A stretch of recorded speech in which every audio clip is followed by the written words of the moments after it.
Picture this moment of pure suburban stupidity. At 6:23 a.m. on a Wednesday morning, an entitled HOA president made a decision that would transform her from neighborhood dictator to federal prisoner in less than 60 seconds. Snap, snap, snap. The sound of industrial bolt cutters slicing through reinforced security chains shattered the morning quiet of Willowbrook Estates, like a declaration of war against the United States government. That was the exact moment Vicky Blackstone went from suburban royalty to defendant in a federal courtroom, all because she couldn't resist stealing what she thought was just another veteran's pickup truck. What country are you watching from right now? Drop your flag in the comments and tell me about the worst HOA power trip you've ever witnessed. Have you ever seen someone's arrogance completely obliterate their entire life? Because you're about to watch it happen in real time, hit that subscribe button. Because this revenge story involves classified government equipment, military family persecution, and the most beautiful federal takedown of corrupt officials you'll ever witness. See, while I was overseas dismantling drug smuggling operations, this suburban empress decided my government vehicle was ruining her perfect little kingdom. What this genius didn't realize was that my ride belonged to a joint federal task force, contained $423,000 in classified surveillance technology, and I happen to be the type of federal agent who eats criminal conspiracies for breakfast. She thought she was disposing of some annoying soldier's truck. What she actually did was steal classified federal equipment while committing enough felonies to impress organized crime bosses. Stay with me because the justice delivered in this story is absolutely spectacular. The name's Alex Ghost Mendoza, and 4 months ago I figured inheriting my grandfather's property would be the easiest thing I'd ever done. Turns out I was catastrophically wrong about that assumption. Willowbrook Manor. Imagine suburban fascism, disguised as community living, where every lawn is identical, irrigation systems run like military operations, and the aroma of premium landscaping can't hide the toxic smell of unchecked authority that pollutes everything. Monthly HOA fees, $175 for maintaining community excellence. Reality check. Funding some tyrannical soccer mom's power fantasies while she systematically destroys your quality of life. I'm Special Forces Reserve, recently recruited into a multi-agency drug interdiction unit that prevents cartels from flooding American communities with poison. Grandpa Miguel's house represented financial stability during my overseas rotations. Lease it to reliable tenants, accumulate wealth, preserve the legacy of the man who taught me honor after my folks died in a military training accident when I was 14. That house still carries the essence of his hand-rolled cigarettes and weekend barbecues. Every squeaking door contains memories of him explaining that courage means protecting people who can't protect themselves. Alejandro, he'd say while cleaning his old service rifle, you face down cowards, but you do it with honor and intelligence. Meet our antagonist. Victoria Blackstone, age 49, luxury real estate broker who operates a pristine white BMW X5 and monitors property compliance with surveyor-level precision. 8 years as HOA chairwoman has evolved her into a community despot who issues citations for decorative flags being displayed past federal holidays. Her spouse Derek serves on the municipal planning board, creating an illusion of governmental immunity. This woman possesses that specific strain of aggressive courtesy that some individuals master around middle age. The variety where they'll annihilate your existence while maintaining perfect politeness and acting like they're providing public service. 3 weeks into my overseas assignment, the violation alert appeared in my secure military communications like an incoming missile. Prohibited commercial equipment storage filled the subject line. My federal-issued Jeep Cherokee, prominently displaying government law enforcement identification, apparently constituted an aesthetic violation of residential standards. Victoria's reading of community regulations banned commercial vehicles from private driveways. Here's what this suburban mastermind failed to comprehend: that Cherokee housed $280,000 worth of electronic surveillance gear for ongoing narcotics investigations. Tracking devices, secure communication systems, concealed recording equipment, federal assets that require departmental clearance to even approach, never mind relocate. The penalty started at $75 daily, compounding while I was neutralizing drug trafficking networks and protecting American neighborhoods from chemical warfare. My cousin Elena, dedicated high school counselor Elena, attempted diplomatic resolution with this neighborhood dictator. She made the trip to explain my deployment status, presented official military documentation, even suggested concealing the vehicle with protective covering to satisfy their visual requirements. "Regulations exist for everyone," Victoria declared, examining Elena like she was studying a particularly annoying insect. "If your cousin refuses to respect basic community protocols, perhaps this location doesn't suit your family's circumstances." That conversation with Elena still reverberates through my consciousness like explosive aftershocks. The tremor in her voice as she sat in Grandpa's workshop, surrounded by tools he'd used to build our family's foundation that was now under systematic attack. "Alex," she said, using the name only family was allowed. She mentioned filing legal claims against the property. She implied Derek has connections in the education department and that supporting you might impact my counseling position. That revelation clarified the true nature of our opponent. This wasn't about vehicle regulations or neighborhood aesthetics. This was coordinated psychological warfare against military families, orchestrated by corrupt officials with political immunity. The name's Alex Ghost Mendoza. And 4 months ago, I figured inheriting my grandfather's property would be the easiest thing I'd ever done. Turns out I was catastrophically wrong about that assumption. Willowbrook Manor. Imagine suburban fascism, disguised as community living, where every lawn is identical, irrigation systems run like military operations, and the aroma of premium landscaping can't hide the toxic smell of unchecked authority that pollutes everything. Monthly HOA fees, $175 for maintaining community excellence. Reality check. Funding some tyrannical soccer mom's power fantasies while she systematically destroys your quality of life. I'm Special Forces Reserve, recently recruited into a multi-agency drug interdiction unit that prevents cartels from flooding American communities with poison. Grandpa Miguel's house represented financial stability during my overseas rotations. Lease it to reliable tenants. Accumulate wealth. Preserve the legacy of the man who taught me honor after my folks died in a military training accident when I was 14. That house still carries the essence of his hand-rolled cigarettes and weekend barbecues. Every squeaking door contains memories of him explaining that courage means protecting people who can't protect themselves.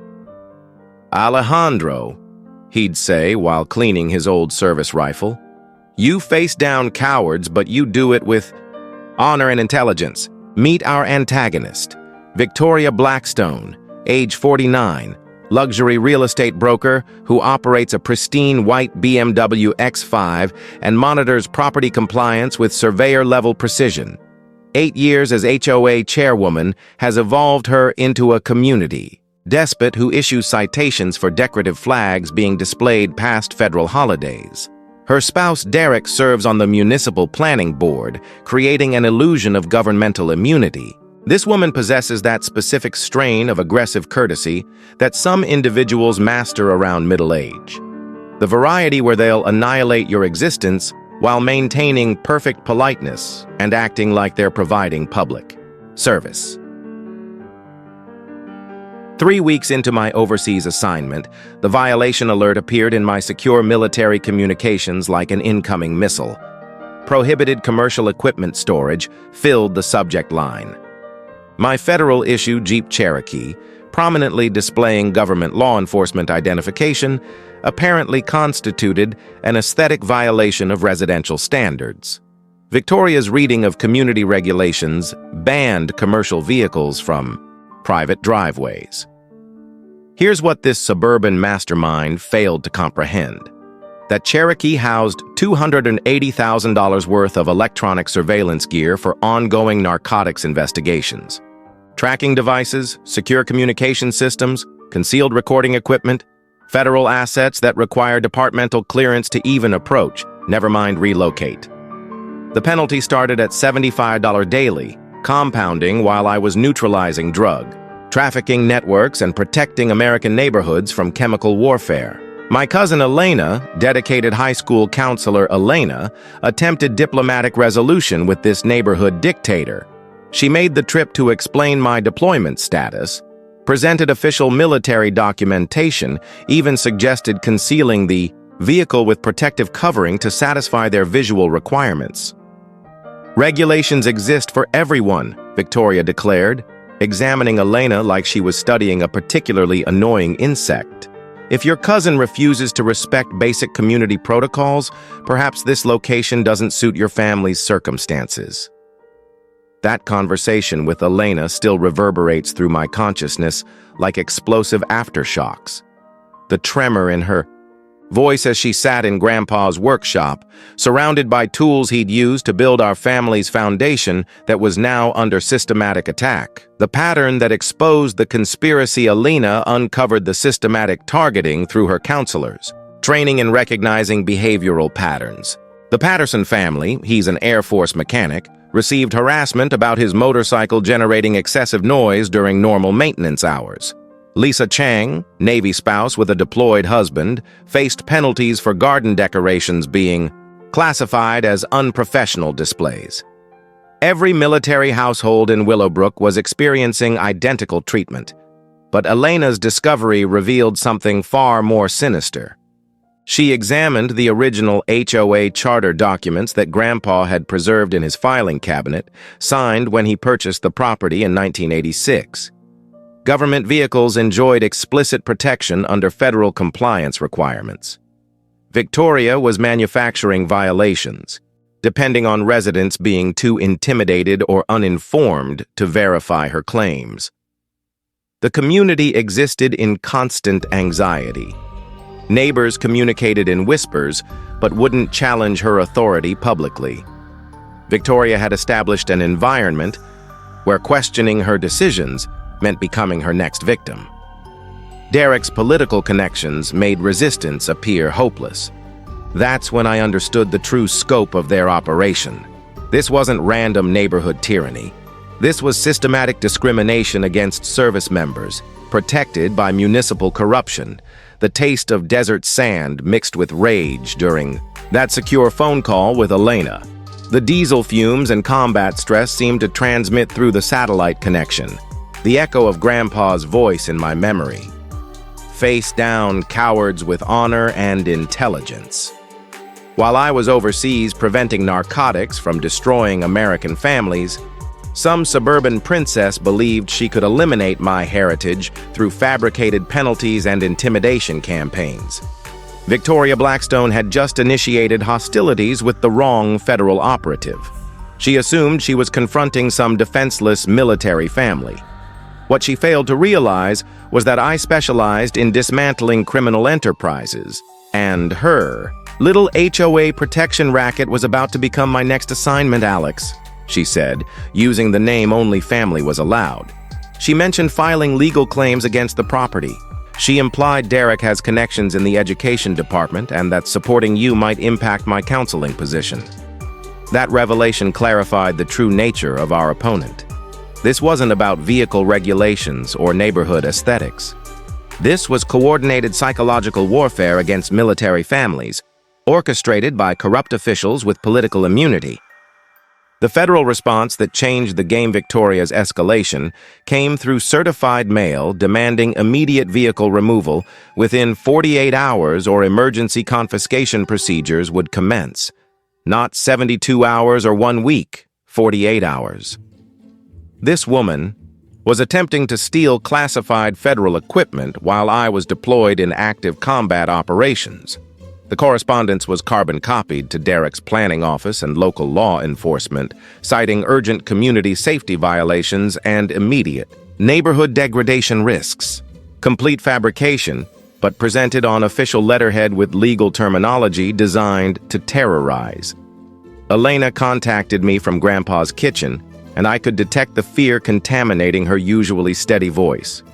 "Alex, there's a commercial towing service surveying the property. The operator keeps examining your Cherokee like he's calculating removal logistics." The familiar aroma of Grandpa's coffee couldn't eliminate the scent of intimidation that had infected Elena's words. This was psychological warfare, suburban edition. My first counterstrike involved contacting military legal assistants, JAG attorneys who specialize in consuming constitutional violations for their daily nutrition. Captain Maria Santos reviewed my documentation, and her expression transformed from professional interest to predatory focus. "Mendoza," she said, "this woman just threatened to confiscate classified federal law enforcement property. That transcends HOA violations into federal felony territory." Here's crucial information most civilians never learn. The Service Members Civil Relief Act doesn't merely protect military personnel from contractual disputes. It specifically prohibits harassment of deployed service members' assets and families. But more significantly, my Cherokee isn't personal property. It's federal law enforcement equipment owned by the United States government. Santos immediately initiated a formal military complaint, triggering federal military liaison protocols. Suddenly, Victoria's power fantasy was attracting attention from people with actual authority. The breakthrough discovery came when Elena investigated Grandpa's archived HOA materials. Buried in meeting transcripts from 2020, she located a smoking gun letter from Victoria to the Municipal Zoning Authority opposing military housing assistance programs in Willowbrook, because transient military populations don't maintain sustainable community investment standards. Translation: she'd been systematically excluding military families for years. The aged paper felt brittle between Elena's fingers as she photographed evidence of institutional discrimination. "Alex," she said, "she's been targeting every service family that attempts to establish residence here. The Henderson family faced citations for their teenager's bicycle storage. The Washington household received penalties for infant crying during nighttime hours. This wasn't random HOA authoritarianism. This was coordinated discrimination with political backing. Derek had development projects requiring HOA approval for zoning modifications. Military families, with their unpredictable schedules and functional vehicles, damaged the exclusive community marketing strategy. Elena's educator instincts activated completely. She began documenting every targeted family, constructing a federal discrimination case accidentally. But Victoria's next escalation crossed boundaries that would haunt her permanently. The surveillance that became evidence, Victoria's desperation, manifested through hiring Platinum Security Services to monitor community compliance violations. 2 guards in a marked patrol vehicle, documenting my Cherokee hourly like it posed national security threats. But their real mission involved spreading disinformation among neighbors. Elena contacted me through tears, her voice fragmenting over the satellite connection. "Alex, they're spreading rumors about you being dangerous, claiming military vehicles in residential areas create security vulnerabilities. Mrs. Rodriguez won't acknowledge me anymore."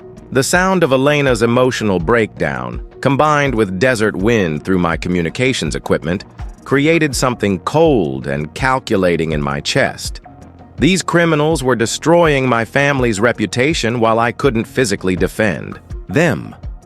My response required surgical precision from 7,000 miles away with restricted communication windows. I contacted Captain Santos during my next authorized call, explaining how private contractors were surveilling classified federal equipment.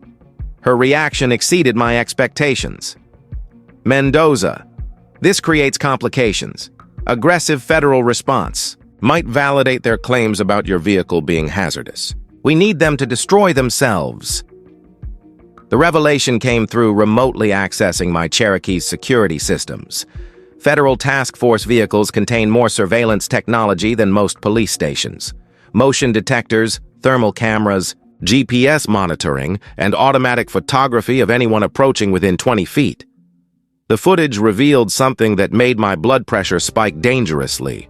Victoria wasn't merely documenting violations. At 2:17 a.m., thermal imaging showed her using flashlights to examine my Cherokee's interior, photographing dashboard equipment, attempting to access secured compartments. She was trying to compromise. Classified federal surveillance technology. But the truly terrifying part, she wasn't operating alone. Security footage captured her indicating specific features to guards who were photographing federal communications equipment in detail. Community relations were disintegrating while Elena suffered the consequences. Parents at her school questioned whether military families with security complications should be educating their children. Her principal scheduled mandatory discussions about community concerns affecting her professional standing. The aroma of classroom supplies mixed with anxiety filled Elena's voice during our next conversation. "Alex, they're systematically destroying my career." Victoria informed the Parent Association that military families introduce instability and security risks to educational environments. That's when I realized their strategy extended beyond property harassment. They were methodically eliminating my family's existence, and I was helpless to intervene from overseas combat zones. The taste of helplessness resembles sand and fury. Sitting in a communications bunker surrounded by warfare equipment while some suburban terrorist dismantled my cousin's life remotely. The mistake that triggered federal intervention Victoria's security contractors escalated by confronting Elena directly at the grocery store. The lead guard, some failed police officer with authority complexes, cornered her near her vehicle. "Ma'am, we require discussion regarding your cousin's military activities," he declared, blocking her exit route. "That vehicle contains equipment that potentially threatens community safety. We need information about operational activities he might be conducting from that residence." Elena, blessed with educator instincts, activated her phone's recording function. "Are you suggesting my cousin who's serving overseas protecting our nation represents some threat to American families?" The guard moved closer, violating personal space to create intimidation. "Military personnel sometimes transport problems home, PTSD, weapons, surveillance equipment. We're ensuring community protection. They were characterizing me as a dangerous, potentially unstable veteran while painting standard military equipment as threatening hardware." Classic service member discrimination wrapped in community safety rhetoric. But Elena's recording captured something invaluable. The guard admitting they were investigating surveillance equipment in my vehicle.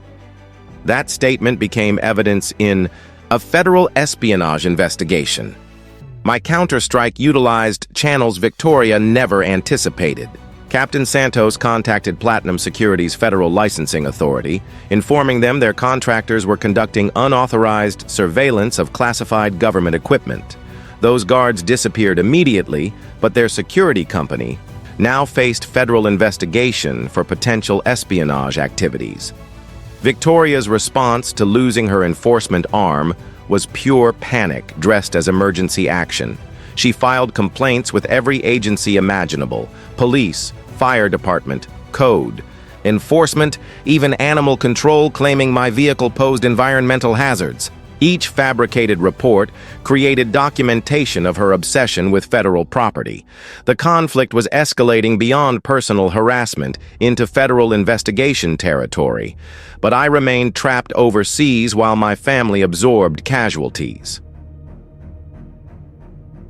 Victoria had triggered protocols that would summon the complete power of federal law enforcement, but she remained oblivious to the approaching storm. The moment everything went federal, Victoria's final desperate move came at 6:23 a.m. on a Wednesday morning, and Elena's security cameras captured every federal crime in crystal-clear resolution. The sounds I'll never forget: snap, snap, snap. Industrial bolt cutters destroying my security chains. Each metallic brake echoed through suburban morning silence like gunfire, announcing the beginning of Victoria's destruction. Elena's emergency call reached me in a forward operating base 7,000 miles away, her voice pure terror. "Alex, she's cutting your locks.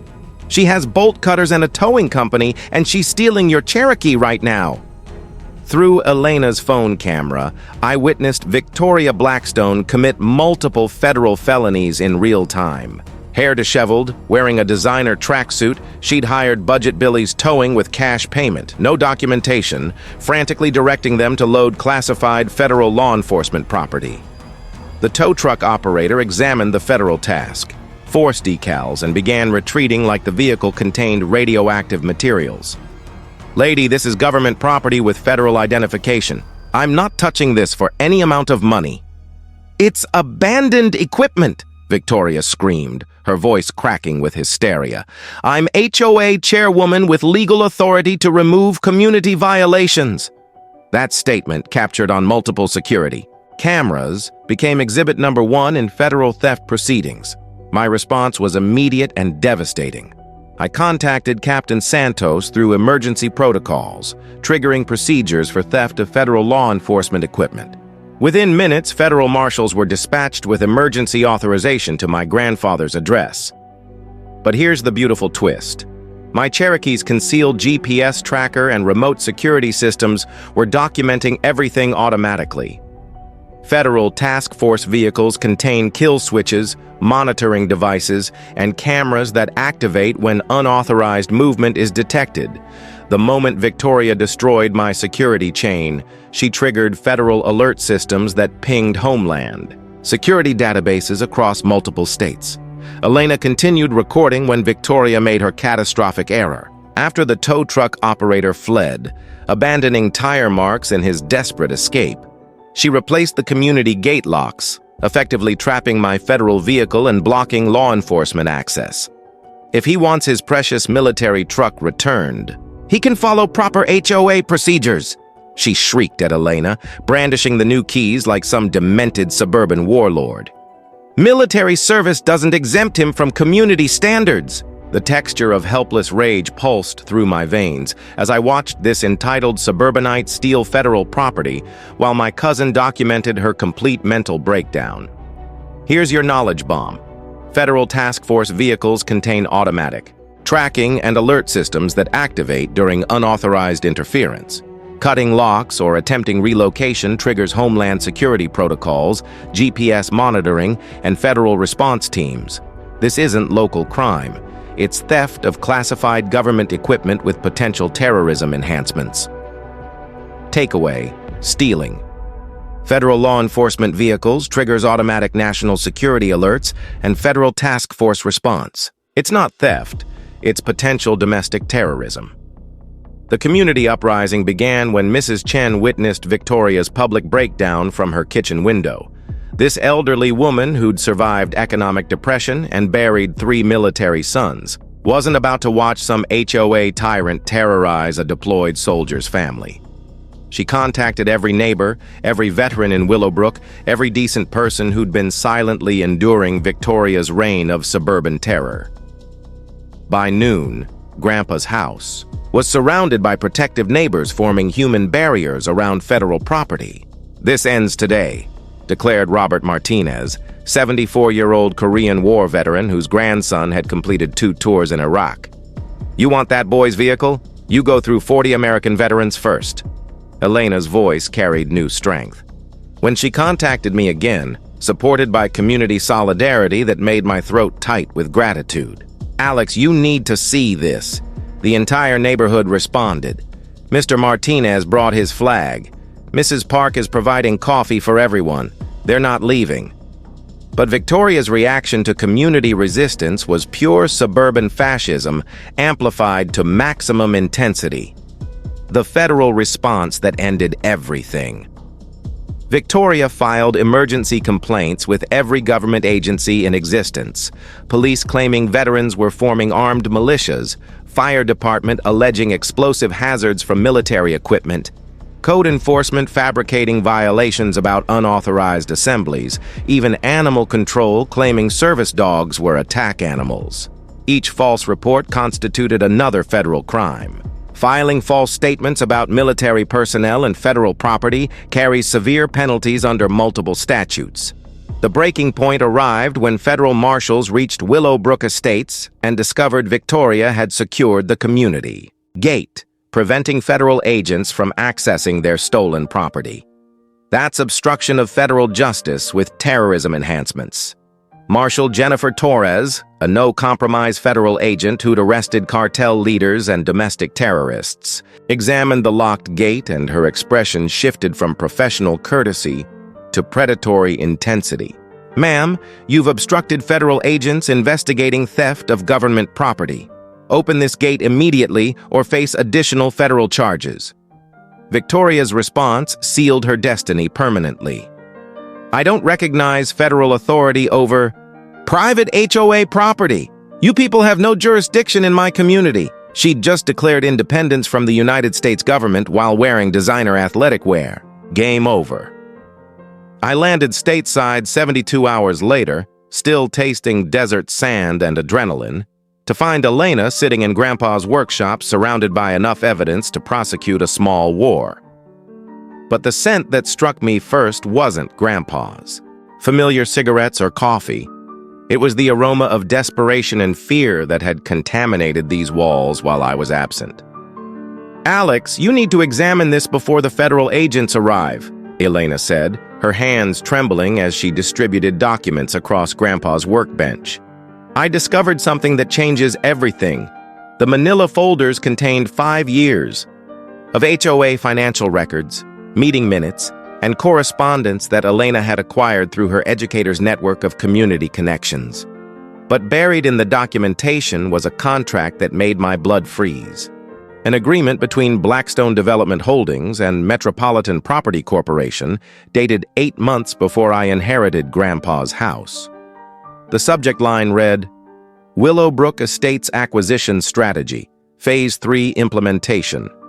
"Alex, they weren't harassing military families randomly," Elena whispered, her educator instincts having transformed her into an accidental investigator. "They were systematically clearing properties for a massive development project. The aged..." Paper crumbled between my fingers as I read the details. Derek's company had pre-contracted 43 properties in Willowbrook to a national development corporation for luxury condominiums, properties they didn't legally own yet, including Grandpa's house. "Examine the target list," Elena said, indicating an appendix that made me want to destroy something. Every military family, every elderly resident, every person who couldn't resist bureaucratic harassment, all identified for acquisition facilitation. The Martinez family, the Johnson household, Grandpa Miguel, all targets in a coordinated campaign to force sales at below-market prices through systematic intimidation. But Elena's revelation that transformed everything. Victoria had been manufacturing HOA violations for years. Elena presented the original 1986 HOA charter, the authentic documents, not Victoria's fabricated versions. Military vehicles weren't merely permitted, they were specifically protected under federal compliance requirements. "Alex," she created, fictional regulations and counted on people being too terrified or uninformed to verify, Elena said, her voice gaining confidence. But there's more. The HOA financial records revealed systematic embezzlement. Over 4 years, $247,000 in community funds had been diverted to Derek's development company through fabricated consulting contracts and community improvement projects that never existed. Here's your knowledge bomb. When HOA boards divert community funds to personal businesses without resident approval, it becomes federal mail fraud if any communications cross state lines. The Racketeer-Influenced and Corrupt Organizations, RICO, Act applies when these crimes form patterns of criminal enterprise affecting interstate commerce. Takeaway: HOA financial fraud involving multiple properties and systematic targeting triggers. Federal RICO prosecution. That's organized crime territory with 20-year sentences. Elena's final revelation made everything personal in ways Victoria never anticipated. "Alex, I think they murdered him." She presented violation notices sent to Grandpa during his final hospice weeks. Citations for property maintenance failures and threats of legal action against a dying man who couldn't leave his bed. The stress of fighting these fabricated violations caused his blood pressure to spike every time one arrived. The hospice nurse said he kept asking if we'd lose the house. The sound of Grandpa's voice echoed in my memory. "Alejandro, don't let them steal our home." I'd assumed he was confused from medication. He was warning me. Elena had evolved from terrified educator to warrior armed with evidence and righteous fury. "Alex, this isn't about your Cherokee anymore. This is about organized crime disguised as community governance. They've been destroying families for profit." The federal prosecutors were about to inherit a RICO case involving fraud, conspiracy, civil rights violations, and elder abuse. But the real revelation: I wasn't fighting for my property anymore. I was fighting for Grandpa's memory and every family they'd systematically destroyed. The justice that restored everything. The federal courtroom had never witnessed anything like this scene.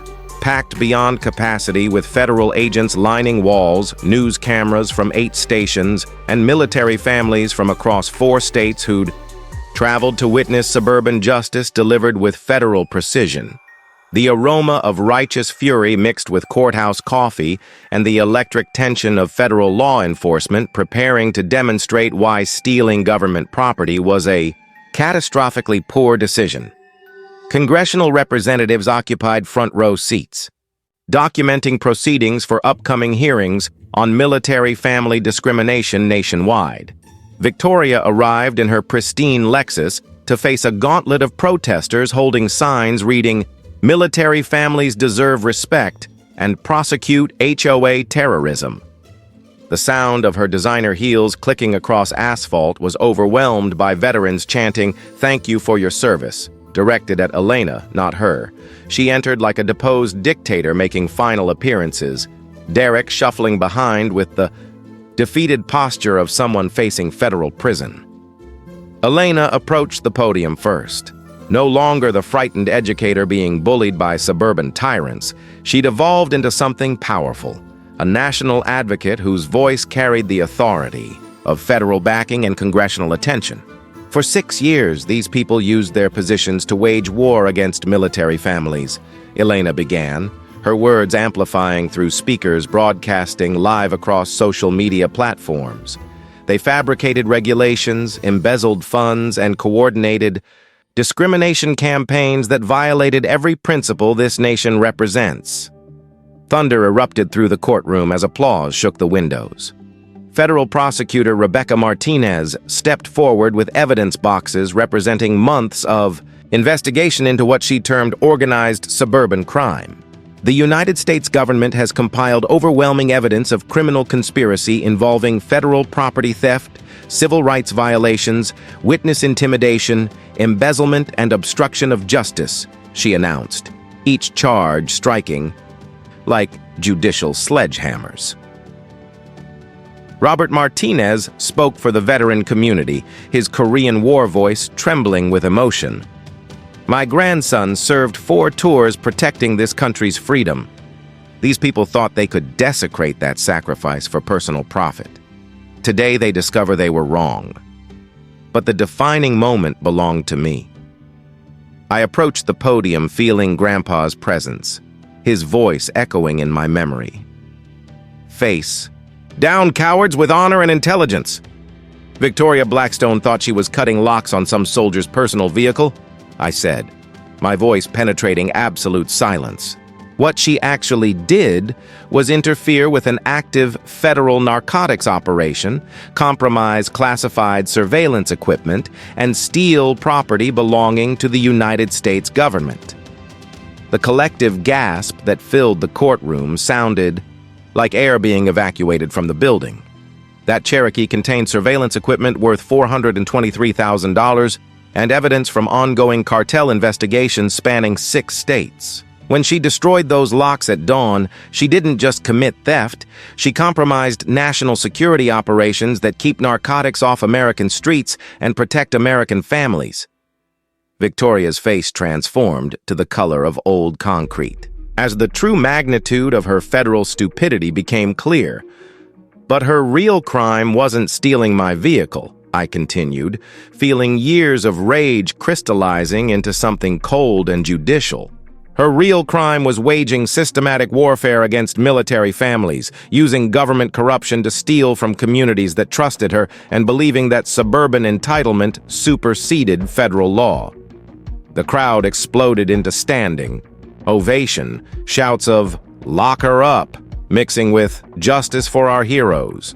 Federal Marshal Jennifer Torres moved with practiced precision that spoke of years arresting people who believed they were above federal law.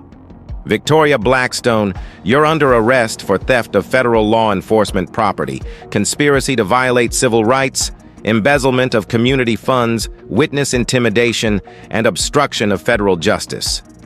The sound of handcuffs closing echoed through speakers as cameras captured the moment suburban tyranny met federal consequences.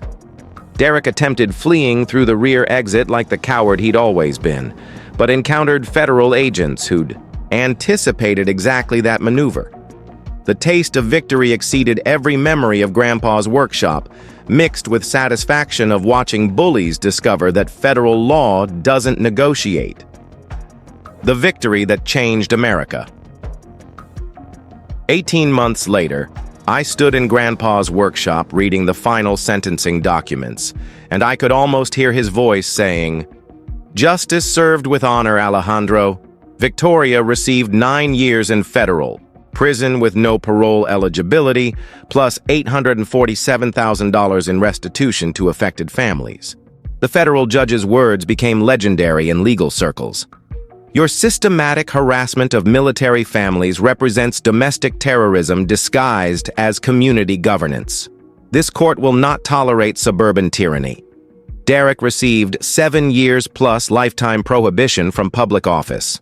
His development empire collapsed completely, with $4.3 million in community settlements, ensuring every family they'd harassed received compensation for years of suffering. The real victory was watching our neighborhood transform from a place of fear into a community that protects its own.